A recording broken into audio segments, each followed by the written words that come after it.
Rabbi Fox here with MEOR Penn. Welcome back. Hey, great to see you. Happy you're here. We are delving into Parshat Toldot this week, which is all about Isaac. And it says here at the beginning, and these are the offspring of Isaac, son of Abraham.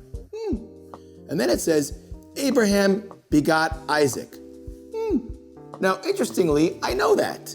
Abraham begot Isaac a long time ago. Why is the Torah reminding me about this now? Perhaps it's because we're not talking about Isaac's physical birth, but rather his spiritual birth from Abraham. You see, Abraham is the paradigm of something called Khasid Kindness. He represents the idea of all of us in this world pushing ourselves to do for other people. All the time, being kind. Isaac, on the other hand, embodies the idea of something called din, which is strict justice, rules, regulations. You gotta do some things like this. He was very different from Abraham. And yet we see that Abraham begot Isaac. Isaac's whole spiritual embodiment comes from Abraham. And this is important.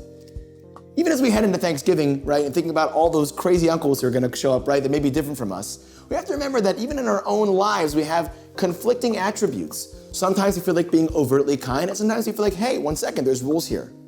We have to remember, just like a few weeks ago when I remind us, why can't we give ice cream to our kids for breakfast? It's because there's a time and place for rules and regulations and being strict with ourselves and with others. But we have to always remember that that strictness, that those rules always fall into Abraham's tent. It only is there to facilitate a greater kindness. So go out there and perform and be good for others, and always remember to keep rules, but remember to put them together properly. And if we do that, we'll be living full lives. Please hit subscribe. Thanks for tuning in, and we'll see you next week.